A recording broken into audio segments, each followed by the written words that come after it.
الحمد لله الحمد لله الذي جعل الشمس والقمر بحسبان والنجم والشجر يسجدان وفضل زمانا على زمان كما فضل مكانا على مكان وإنسانا على إنسان ونشهد أن لا إله إلا الله وحده لا شريك له لا ضد له ولا ند له ولا مثل له ونشهد أن سيدنا ومولانا محمدا عبده ورسوله الذي أرسله بالحق بشيرا ونذيرا وداعيا إلى الله بإذنه وسراجا منيرا فقد قال الله تعالى في كلامه المجيد والفرقان الحميد أعوذ بالله من الشيطان الرجيم بسم الله الرحمن الرحيم سبحان الذي أسرى بعبده ليلا من المسجد الحرام إلى المسجد الأقصى أو كما قال الله تعالى في شان حبيبه إن الله وملائكته يصلون على النبي يا أيها الذين آمنوا صلوا عليه وسلموا تسليما درود شريف پڑھی اللهم صل على محمد وعلى آل محمد كما صليت على إبراهيم وعلى آل إبراهيم إنك حميد مجيد اللهم بارك على محمد وعلى آل محمد كما باركت على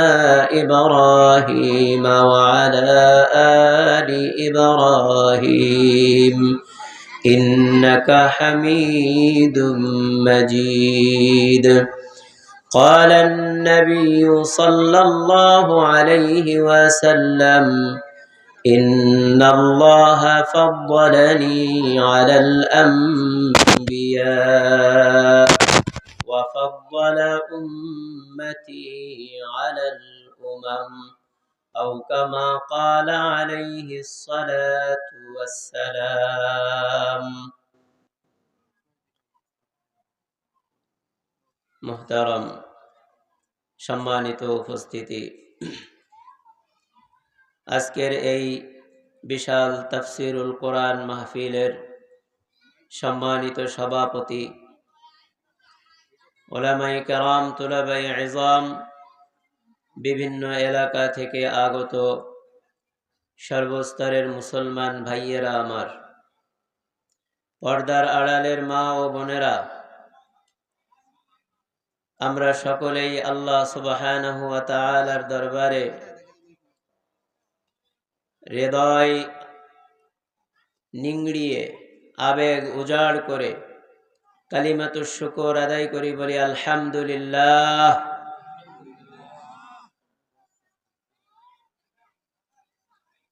এই মাস চলছে রজব মাস। রজব মাসের ২৭ তারিখ শেষ হয়ে ২৮ তারিখ শুরু হয়েছে। আল্লাহ রাব্বুল আলামিন আমার আপনার নবী সরকারে দো আলম বিশ্বনবী জনাবে মুহাম্মদুর রাসূলুল্লাহ সাল্লাল্লাহু আলাইহি ওয়াসাল্লামকে সমস্ত নবীদের ভিতরে সর্বশ্রেষ্ঠ নবী, সমস্ত মাখলুকের ভিতরে সর্বশ্রেষ্ঠ মাখলুক হিসেবে সৃষ্টি করেছেন। নবী করিম সাল্লাল্লাহু আলাইহি ওয়াসাল্লামের শ্রেষ্ঠত্ব দুই কথায় বলা যায়, সৃষ্টির শ্রেষ্ঠ। আল্লাহ রাব্বুল আলামিন শ্রেষ্ঠ নবীর শ্রেষ্ঠ উম্মত আমাদেরকে বানিয়েছেন, শ্রেষ্ঠ নবীর শ্রেষ্ঠ উম্মত। এখানে কথা বলেন না ভাই, আর আওয়াজটা একটু মিষ্টি করেন, আওয়াজটা মিষ্টি হচ্ছে না,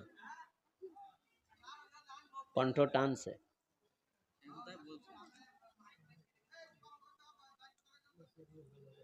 আমরা শ্রেষ্ঠ নবীর শ্রেষ্ঠ উম্মত।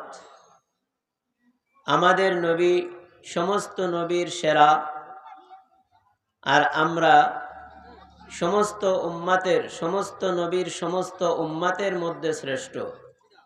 এটা কি আমাদের সৌভাগ্য নয়? অবশ্যই আমাদের সৌভাগ্য। আল্লাহ রাব্বুল আলামিন আমার আপনার নবীকে শ্রেষ্ঠত্ব দিয়েছেন অনেকগুলি কারণে। যতগুলি শ্রেষ্ঠত্বের কারণ আছে তার ভিতরে অন্যতম একটি কারণ, তৃতীয় পর্যায়ের একটি কারণ হলো মেরাজ। আমার আপনার নবীর ঊর্ধ্ব গগনের যে সফর হয়েছিল, আল্লাহ রাব্বুল আলামিনের সাথে যে কথোপকথন হয়েছিল, এই মেরাজ হলো আমার আপনার নবীর শ্রেষ্ঠত্বের একটি কারণ। আল্লাহ সুবহানাহু ওয়া তাআলা এই পৃথিবীতে মানুষের হেদায়েতের জন্য যত নবী ও রাসূল পাঠিয়েছেন, কোন নবীকে আল্লাহ তাআলা আমার আপনার নবীর মতো একথা বলেননি যে আপনি যে জাহান্নামের জন্য মানুষকে সতর্ক করেন, সেই জাহান্নামটা এসে নিজের চোখে দেখে যান। আল্লাহ তাআলার সাথে কিছু কথাবার্তা বলে যান, যেই জান্নাতের সুসংবাদ আপনি মানুষকে প্রদান করেন,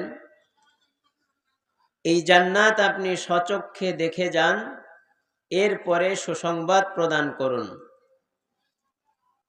এরকম কথা আল্লাহ রাব্বুল আলামিন তার কোনো নবী, কোনো পয়গম্বরকে বলেননি।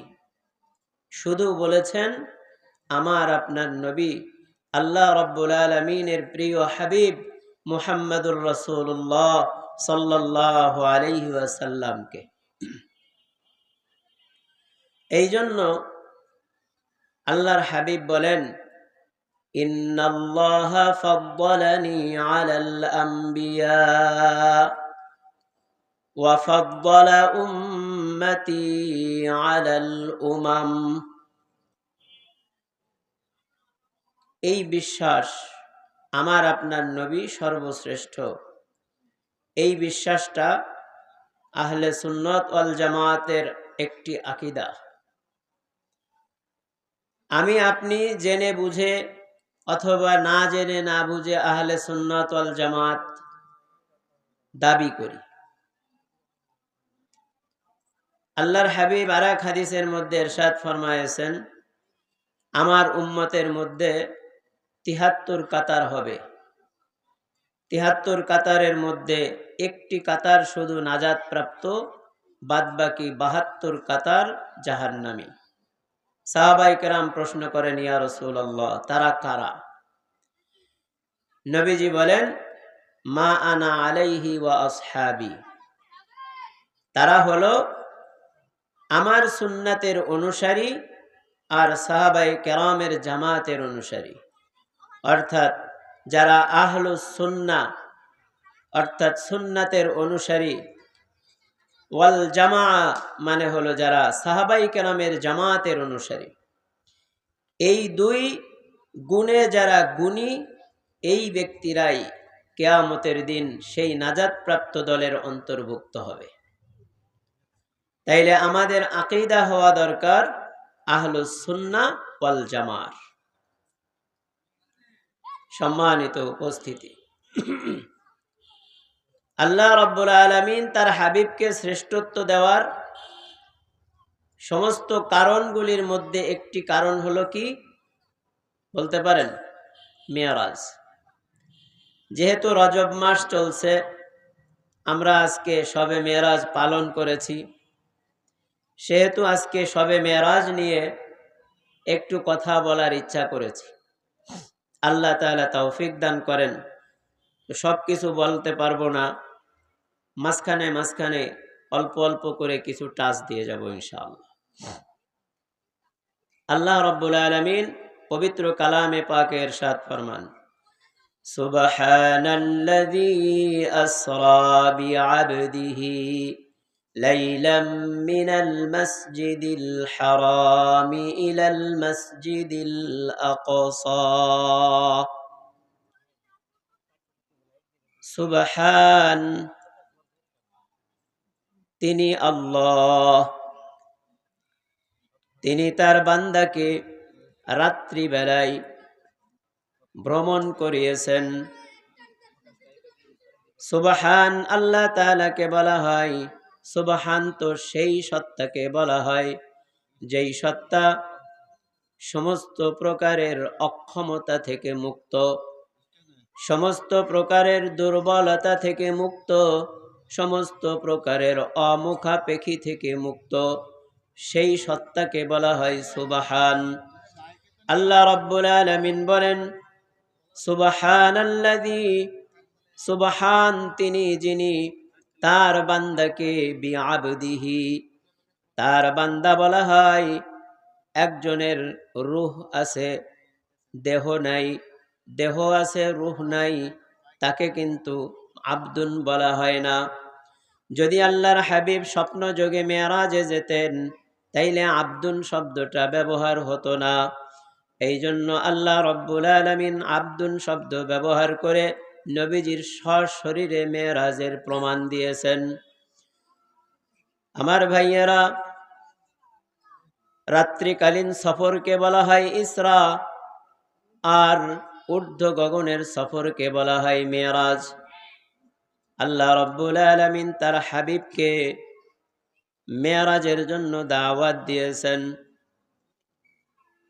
26শে রজব দিবাগত রাত্রি নবীজির চাচাতো বোন হযরতে উম্মে হানি রাদিয়াল্লাহু তাআলা আনহার ঘরে আল্লাহর হাবিব এশার নামাজের পরে বিশ্রাম নিতেছেন।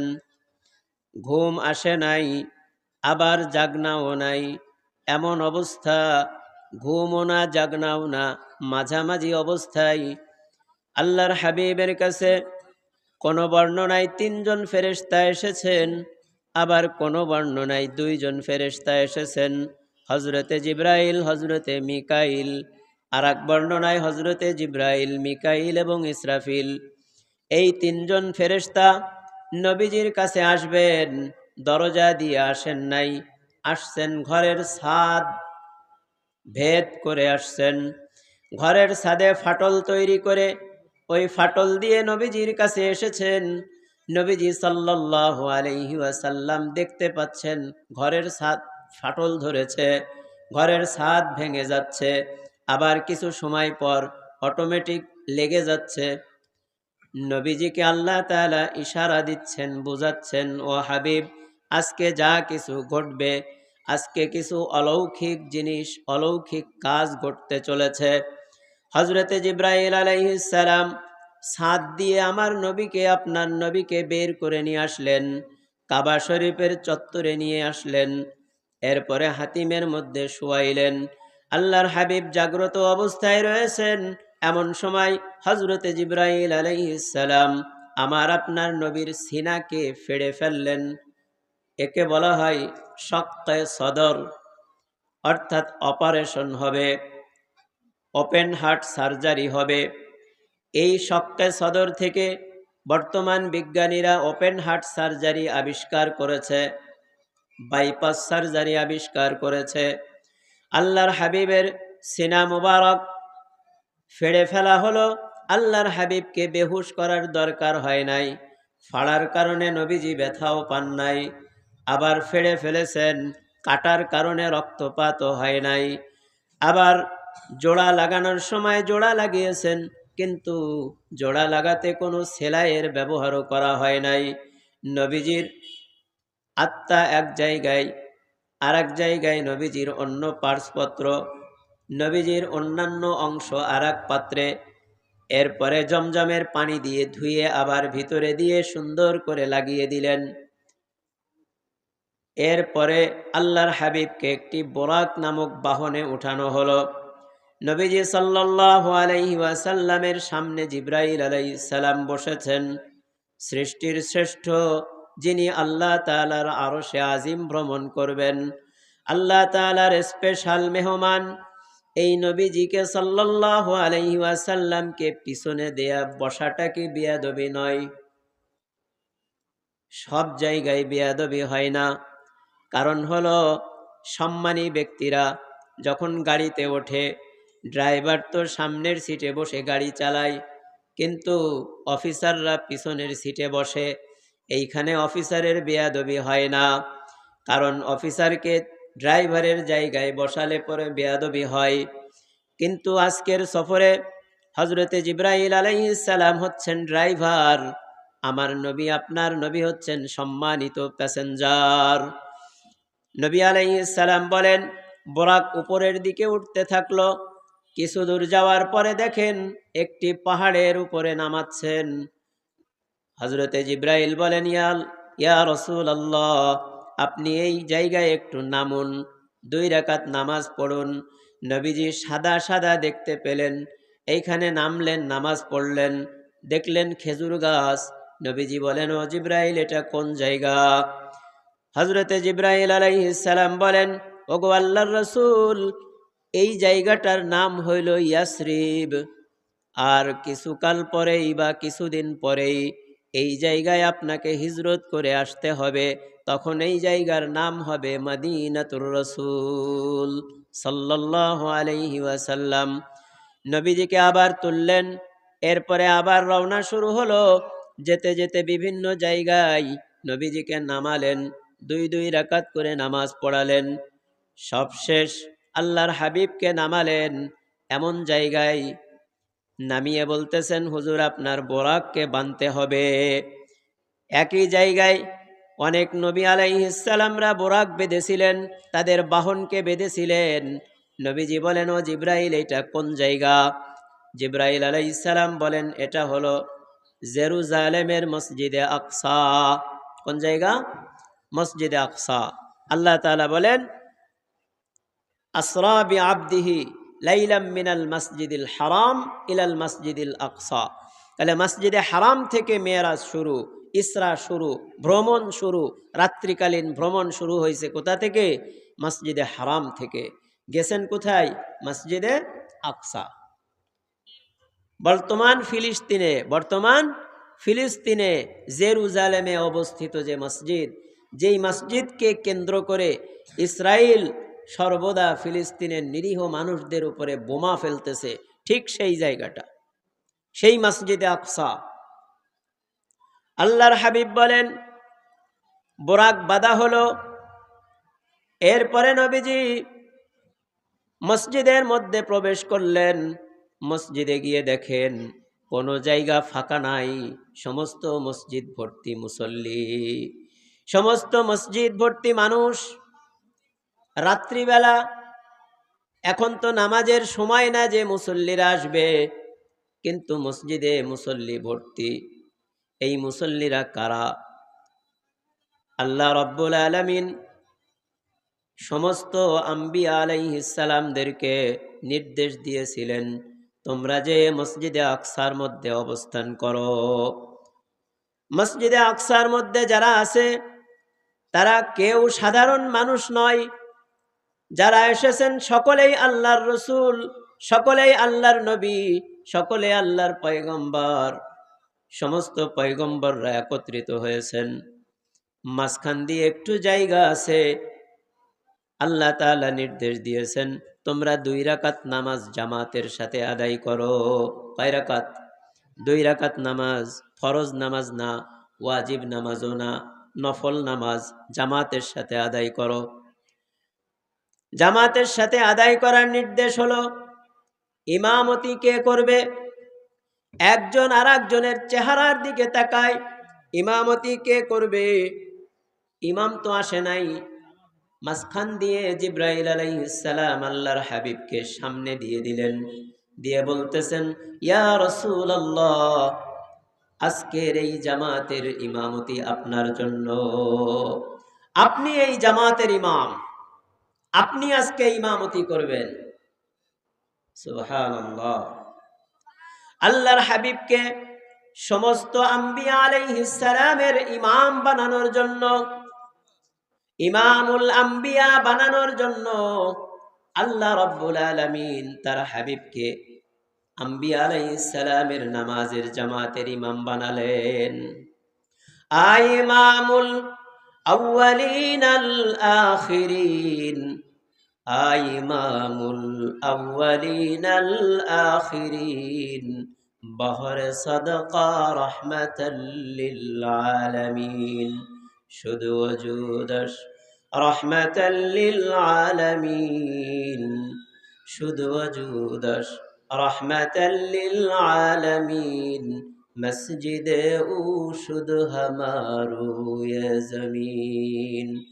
আমার আপনার নবী ইমামুল আম্বিয়া। নামাজ শেষ হলো, নামাজের পরে মসজিদের কোনায় আরেকটা মজলিস হলো। মজলিসের মধ্যে সমস্ত বড় বড় নবীরা ভাষণ দিলেন, আমার আপনার নবীও ভাষণ দিলেন। ভাষণের পরে সংবর্ধনা অনুষ্ঠানের পরে আল্লাহর হাবিবকে নিয়ে হযরতে জিবরাইল আলাইহিস সালাম আকাশের দিকে যাচ্ছেন।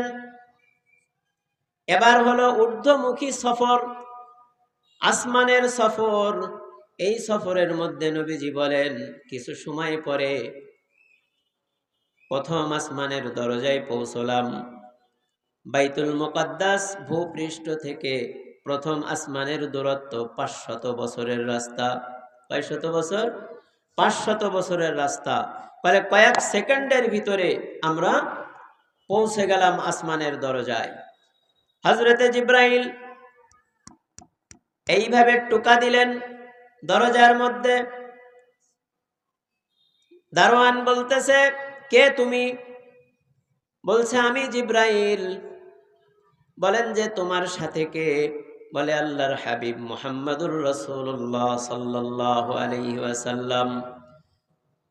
আসমানের গেটের ফেরেশতা বলতেছে, তোমার তো উপরে যাওয়ারও নির্দেশ আছে, নিচে যাওয়ারও নির্দেশ আছে, দরজা খোলার মালিক আমি, কিন্তু তোমার সাথে মুহাম্মদ সাল্লাল্লাহু আলাইহি ওয়াসাল্লাম আছে, ওনার কি কোনো পারমিশন আছে নাকি?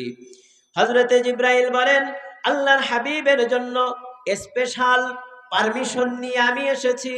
আল্লাহ তাআলা স্পেশাল ভাবে তার হাবিবকে দাওয়াত করেছেন, আরশে আজিমে আল্লাহ রাব্বুল আলামিনের সাথে কথাবার্তা হবে। আমার বন্ধুরা, গেট খুলে গেল।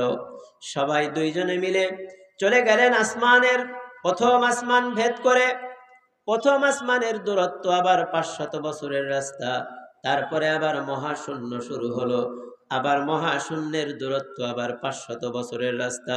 এইভাবে 7-7টা মহাশূন্য পাড়ি দিলেন, 7-7টা আসমান পাড়ি দিলেন আল্লাহ রাব্বুল আলামিনকে নিয়ে। আল্লাহ রাব্বুল আলামিন তার হাবিবকে 7-7টা আসমান পাড়ি দিয়ে জিবরাইল আলাইহিস সালাতু ওয়াস সালাম যখন সিদরাতুল মুনতাহায় পৌঁছলেন, সিদরাতুল মুনতাহা থেকে আল্লাহ রাব্বুল আলামিন তার হাবিবকে আসমান দেখা, জান্নাত দেখালেন, জাহান্নাম দেখালেন। কোন কোন আমল করলে পরে জান্নাতে কেমন কেমন নিয়ামত পাওয়া যায়, কোন আমলের কি প্রতিদান, আর কোন পাপের কি শাস্তি, আল্লাহ রাব্বুল আলামিন তার হাবিবকে নিজের চোখে দেখালেন। যারা আমাদেরকে বলে মৌলবাদীরা ধর্মান্ধ, মৌলবাদীরা কি? হ্যাঁ, ধর্মান্ধ। যারা মৌলবাদী তারা ধর্মের অন্ধ, অন্ধবিশ্বাস করে। আমার বন্ধুগণ, আমার প্রশ্ন হলো, যারা মৌলবাদী তারা কি ধর্মকে অন্ধভাবে বিশ্বাস করে? না, অন্ধভাবে বিশ্বাস করে না। আমার আপনার নবী স্বচক্ষে দেখে এসে আমাকে আপনাকে সতর্ক করে, তাইলে ধর্ম আবার অন্ধ হলো কি করে? আমার বন্ধুগণ, আল্লাহর হাবিবকে সবকিছু দেখানোর পরে আল্লাহ রাব্বুল আলামিনের সাথে যখন কথোপকথন হয়, আল্লাহর হাবিব বলতেছেন আত্তাহিয়াতু লিল্লাহি ওয়াসসালাওয়াতু ওয়াত-তাইয়্যিবাত। আমরা কি নামাজে পড়ি কি পড়ি না? পড়ি না? পড়ি। আমরা এটা নামাজে পড়ি। আল্লাহর হাবিব তার দোস্ত আল্লাহ তাআলাকে হাদিয়া দিলেন তিনটা। আয় আল্লাহ, আমার মৌখিক যত ইবাদত আছে, আমার শারীরিক যত ইবাদত আছে, আমার আর্থিক যত ইবাদত আছে, সমস্ত ইবাদত আমি আপনার জন্য হাদিয়া এনেছি। আল্লাহ রাব্বুল আলামিন আল্লাহর হাবিবের হাদিয়াকে গ্রহণ করলেন। এরপরে প্রতিদান দিলেন, আসসালামু আলাইকা আইয়ুহান নাবিয়্যু ওয়া রাহমাতুল্লাহি ওয়া বারাকাতুহু। আল্লাহ রাব্বুল আলামিন বলেন, হাবিব, আপনার হাদিয়াতে আমি খুশি হয়েছি, আমি সন্তুষ্ট হয়েছি। আমার পক্ষ থেকে সমস্ত শান্তি আপনার জন্য, সমস্ত রহমত আপনার জন্য, সমস্ত বরকত আপনার জন্য। আল্লাহর হাবিব তিনটা হাদিয়া দিয়েছেন। আল্লাহ রাব্বুল আলামিন তিনটা পুরস্কার দিয়েছেন। নবী রহমত, তিনি কিন্তু এত কিছু পাওয়ার পরও উম্মতকে ভুলে যান নাই। উম্মতকে তখনও ভুলে যান নাই। ভুলছেন নাকি? পরবর্তী অংশে বলেন, আসসালামু আলাইনা ওয়া আলা ইবাদিল্লাহিস সালিহিন। আল্লাহর হাবিব বলেন, রব্বে কারীম, আপনার দেওয়া পুরস্কার, আপনার দেওয়া উপঢৌকন আমি একা একা গ্রহণ করলাম না, আমি আমার সমস্ত ভাই, সমস্ত নবী আলাইহিস সালামের পক্ষ থেকে গ্রহণ করলাম, আর আমার উম্মতের পক্ষ থেকে গ্রহণ করলাম। যারা নেককার, যারা আমলে সালেহ করে, এই সমস্ত সালেহীন বান্দা, সালেহীন উম্মতদের পক্ষ থেকে আমি আপনার এই সালাম, এই শান্তি, এ রহমত, এ বরকত আমি গ্রহণ করলাম। আল্লাহর হাবিব আমাদেরকে ভুলেননি। এরপরে কথাবার্তা শেষ হওয়ার এক পর্যায়ে শেষ দিকে আল্লাহ তাআলা বলেন, বন্ধু, আমি আপনার উম্মতের জন্য একটা বিশেষ হাদিয়া দিতে চাই। কি হাদিয়া দিতে চাই? হাদিয়াটা কি? আল্লাহ তাআলা বলেন, 50 ওয়াক্ত নামাজ। কত ওয়াক্ত? 50 ওয়াক্ত নামাজ আল্লাহ তাআলা আমাদেরকে হাদিয়া দিলেন। 50 ওয়াক্ত নামাজ বান্দা পড়বে, প্রত্যেক 2 রাকাতে আত্তাহিয়াতু পড়বে।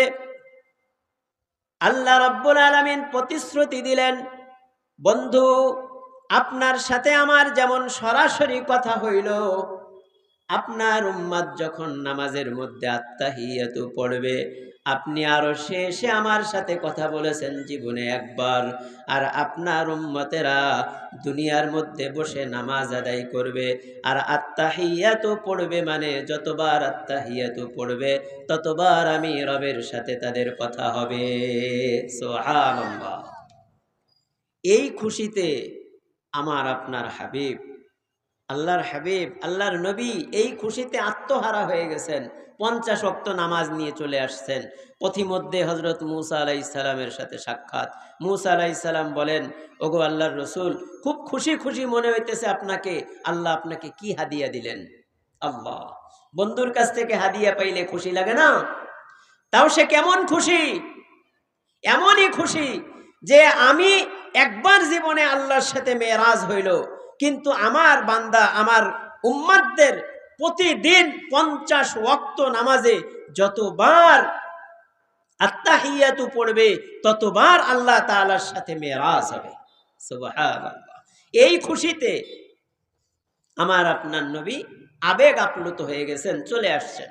মুসা আলাইহিস সালাম বলেন, আপনি চলে যান, কমায় নিয়ে আসেন।